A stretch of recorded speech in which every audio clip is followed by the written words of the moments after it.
Dear students, आज हम BSc part second के थर्ड पेपर डेवलपमेंटल बायोलॉजी के अंतर्गत एम्ब्रियोजेनेसिस ऑफ फ्रॉग अर्थात फ्रॉग की भ्रूण की विषय पर चर्चा करेंगे। जैसा कि आपको पता है कि फ्रॉग में नर तथा मादा दोनों अलग अलग होते हैं, इसलिए फ्रॉग को डायोशियस कहा जाता है। मेल फ्रॉग स्पर्म स्रावित करता है, जबकि फीमेल फ्रॉग अंडे स्रावित करती है और इनमें निषेचन बाह्य प्रकार का होता है। नर के गोनेड को टेस्टिस तथा मादा के गोनेड को ओवेरी कहते हैं। टेस्टिस फ्रॉग में एक जोड़ी टेस्टिस पाए जाते हैं जो कि किडनी के ऊपर एक विशेष प्रकार की पेरिटोनियल मेम्ब्रेन अर्थात मेसोर्कियम द्वारा जुड़े रहते हैं। प्रत्येक टेस्टिस के अगर काट का अध्ययन करते हैं तो इसमें सेमनीफेरस ट्यूब्यूल्स का जाल पाया जाता है। इन सेमनीफेरस ट्यूब्यूल्स में के बीच में जगह जगह पर आईएससी कोशिकाएं अर्थात इंटरस्टिशियल सेल्स पाई जाती हैं जो कि टेस्टोस्टेरोन का हार्मोन का स्रावन करती हैं। प्रत्येक सेमनीफेरस ट्यूब्यूल्स की दीवार जर्मिनल एपिथेलियम की बनी होती है जिसे प्राइमरी जर्म सेल्स कहते हैं और यह पीजीसी का निर्माण करती है। यह पीजीसी विभिन्न माइटोटिक डिवीजन के अंतर्गत स्पर्मेटोगोनिया का निर्माण करती है और यही स्पर्मेटोगोनिया स्पर्मेटोजेनेसिस की क्रिया द्वारा अंत में स्पर्म का निर्माण करता है। सेमनीफेरस ट्यूब्यूल में जब स्पर्म परिपक्व हो जाते हैं तो यह टेस्टिस से वास डेफरेंस, वास एफरेंस तथा क्लोएका द्वारा शरीर से बाहर स्रावित हो जाते हैं। अगर हम स्पर्म की स्ट्रक्चर का अध्ययन करते हैं तो सामान्य प्राणियों के समान स्पर्म के 3 भाग होते हैं जिन्हें क्रमशः हेड भाग, नेक भाग तथा टेल भाग कहते हैं। हेड भाग में टिपिकल एंड पर अर्थात टर्मिनल एंड पर एक्रोसोम पाया जाता है, जबकि सिर के दूसरे क्षेत्र में डीएनए पाया जाता है जो कि डबल स्टैंडर्ड प्रकार का होता है। मध्य भाग में डिस्टल सेंट्रियोल और डिस्टल सेंट्रियोल से एक विशेष प्रकार का तंतु निकलता है जिसे एक्सियल फिलामेंट कहते हैं। एक्सियल फिलामेंट के अगले भाग के चारों तरफ माइटोकॉन्ड्रिया विशेष प्रकार की स्पाइरल आकृति ग्रहण किए होते हैं जिसे कि मेंशेट मेम्ब्रेन कहते हैं और ये मेंशेट मेम्ब्रेन पूरे कॉम्प्लेक्स का नैवेकरण का निर्माण करती है। जब निषेचन हेतु स्पर्म को तैरकर अंडे तक पहुंचना होता है तो उस समय यही माइटोकॉन्ड्रियल नैवेकरण स्पर्म को तैरने के लिए ऊर्जा प्रदान करती है, जबकि अंत भाग जो कि टेल कहलाता है जो कि सिर्फ एक्सियल फिलामेंट की बनी होती है। ओवेरी मादा फ्रॉग में नर के समान एक जोड़ी ओवरी पाई जाती है जो कि विशेष प्रकार की पेरिटोनियल झिल्ली जिसका नाम मेसोवेरियम है के द्वारा किडनी के अग्रभाग के साथ जुड़ी रहती है। इसका आकार ब्रीडिंग सीजन आने पर बड़ा हो जाता है। ओवरी की बाह्य परत जर्मिनल एपिथेलियम कहलाती है जिसमें विशेष प्रकार की पीजीसी अर्थात प्राइमरी जर्म कोशिकाएं पाई जाती हैं। oogenesis की क्रिया द्वारा इन्हीं पीजीसी से प्राइमरी oocyte का निर्माण होता है। डेवलपिंग oocyte के चारों तरफ विशेष प्रकार की फॉलिकुलर कोशिकाओं का स्तर पाया जाता है। इस ग्रुप को ओवेरियन फॉलिकल कहते हैं। जब oocyte इमेच्योर अवस्था में होती है तो इसमें योग एब्सेंट होता है, परंतु ज्यों-ज्यों मैच्योरिटी बढ़ती जाती है इसमें योग डिपोजिशन शुरू हो जाता है। क्योंकि जैसे कि पहले भी आपको बताया गया है कि मेंढक के अंडे योग की मात्रा के आधार पर मीजोलेसिथल एवं वितरण के आधार पर टीलोलेसिथल प्रकार के होते हैं। ये प्राइमरी oocyte मैच्योर होकर ओवुलेशन की क्रिया द्वारा अंडवाहिनी में आ जाती है और यहाँ से यह क्लोएका द्वारा होते हुए शरीर से बाहर आ जाती है। जब अंडा पानी में स्खलित होता है तो यह प्राइमरी oocyte अवस्था में होता है और इसमें सेकंड मैचुरेशन की क्रिया निषेचन के तुरंत बाद शुरू होती है। अगर हम ओवम की स्ट्रक्चर का अध्ययन करते हैं तो ओवम के ये दो जो डायग्राम दिखाए गए हैं इनमें प्रथम डायग्राम अनफर्टिलाइज्ड एग का है और दूसरा डायग्राम फर्टिलाइज्ड एग का है। पहले डायग्राम में हम देखते हैं कि ओवम के दो ध्रुव पाए जाते हैं। ऊपरी ध्रुव को एनिमल पोल व निचले ध्रुव को वेजिटल पोल कहते हैं।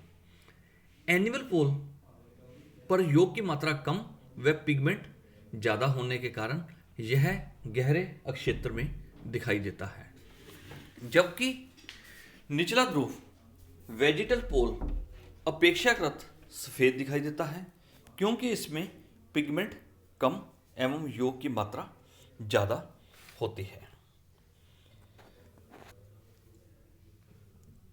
अनिषेचित अंडे के चारों तरफ जेली कोट की बहुत महीन परत पाई जाती है।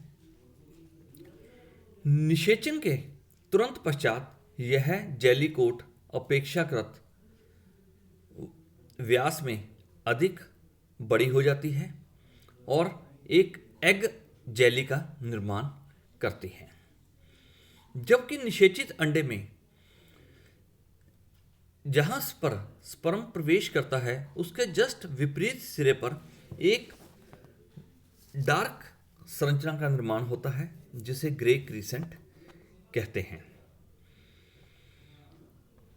कॉपुलेशन एवं फर्टिलाइजेशन। ब्रीडिंग सीजन अर्थात जुलाई से सितंबर के बीच जब रेनी सीजन होता है वह फ्रॉग के लिए ब्रीडिंग सीजन कहलाता है। तो उस समय नर एक अपने वोकल कॉर्ड द्वारा विशेष प्रकार की ध्वनि उत्पन्न करता है जिससे मादा उसकी ओर अट्रैक्ट होती है।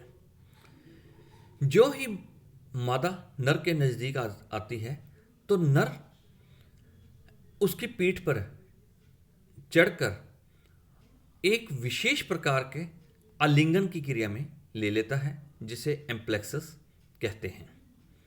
और एम्प्लेक्सिस की क्रिया के दौरान ही मादा अपने क्लोएका के द्वारा अंडे स्खलित करती है।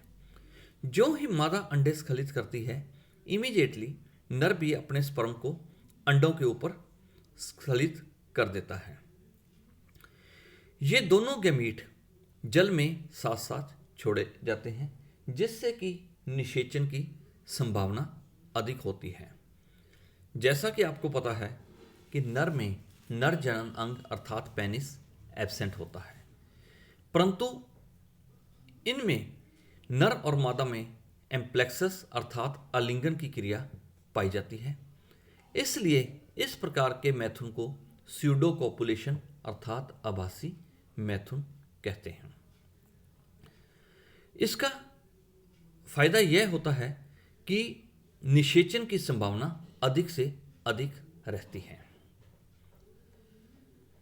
इसके बाद हम चलते हैं भ्रूणीय परिवर्धन अर्थात एम्ब्रियोजेनेसिस। निषेचन को डेवलपमेंट की जीरो स्टेज कहा जाता है। निषेचन के पश्चात नर गैमीट व मादा गैमीट के मिलन से एक कोशिकीय अवस्था जाइगोट का निर्माण होता है। ज़ाइगोट में दो प्रकार की अवस्थाएं आती हैं।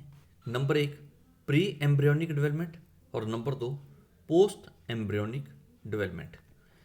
प्री एम्ब्रियोनिक डेवलपमेंट के अंतर्गत निम्न अवस्थाएं संपन्न होती हैं। नंबर एक क्लीवेज अर्थात विदलन। इसमें मैंने आपको पूर्व के चैप्टर में भी जिक्र किया हुआ है और इसको मैं समराइज रूप में ही इसको बताया जाएगा। निषेचन के लगभग 2 घंटे पश्चात इसमें पहला डिवीज़न होता है जो कि मेरिडियोनल होता है अर्थात एनिमल पोल से वेजिटल पोल की ओर होता है, जिससे क्रमशः 2 कोशिकाएं बनती हैं। सेकंड डिवीज़न भी मेरिडियोनल होता है और पहले डिवीज़न के परपेंडिकुलर होता है, जिसके फलस्वरूप एक समान आकार की 4 खड़ी कोशिकाएं बनती हैं। थर्ड डिवीज़न हॉरिजॉन्टल होता है जो कि सेकंड डिवीज़न के परपेंडिकुलर होता है, परंतु एनिमल वेजिटल अक्ष के समकोण होता है, जिसके फलस्वरूप यह विभाजन अंडे के केंद्र में न होकर केंद्र से ऊपर की ओर होता है, जिसके फलस्वरूप 8 कोशिकाएं बनती हैं। 4 ऊपरी कोशिकाएं अपेक्षाकृत छोटी होती हैं जिन्हें माइक्रोमियर कहते हैं, जबकि निचली 4 बड़ी कोशिकाएं होती हैं जिन्हें मेगामियर कहते हैं। फोर्थ डिवीज़न डबल प्रकार का एवं वर्टिकल होता है। यह डिवीज़न पहले व दूसरे विभाजन के ठीक बीच में संपन्न होता है, जिसके फलस्वरूप भ्रूण 16 सेल स्टेज में आ जाता है, जिसमें 8 ऊपरी छोटी कोशिकाएं माइक्रोमियर व 8 निचली बड़ी मेगामियर पाई जाती हैं। फिफ्थ डिवीज़न भी हॉरिजॉन्टल प्रकार का होता है और डबल होता है, और यह डिवीज़न थर्ड डिवीज़न के डबल होने के कारण यह थर्ड डिवीज़न के एक ऊपर होता है और एक तुरंत नीचे होता है, जिसके फलस्वरूप भ्रूण 32 सेल स्टेज में आ जाता है और ये 32 सेल्स 8 कोशिकाओं के समूह में 4 टीयर में व्यवस्थित हो जाती हैं। चूंकि पहले यह माना जाता था कि यह 32 सेल स्टेज शहतूत के समान होती है अर्थात मलबरी के समान होती है और ठोस होती है, इसलिए वैज्ञानिकों ने इसे मोरुला का नाम दिया था। परंतु बाद में यह सिद्ध हो गया था कि जब भ्रूण की 8 सेल स्टेज आती है उसी समय ही भ्रूण के मध्य में एक कैविटी का निर्माण हो जाता है जिसे ब्लास्टोसील कहते हैं, और ब्लास्टोसील के निर्माण के साथ ही इस अवस्था को ब्लास्टुला अवस्था कहते हैं। इसलिए बाद में मोरुला शब्द का प्रयोग बंद कर दिया गया। Thank you very much. इसके बाद हम एम्ब्रियोजेनेसिस के पार्ट सेकंड अर्थात ब्लास्टुलेशन के बाद की क्रियाओं पर चर्चा करेंगे। थैंक्स।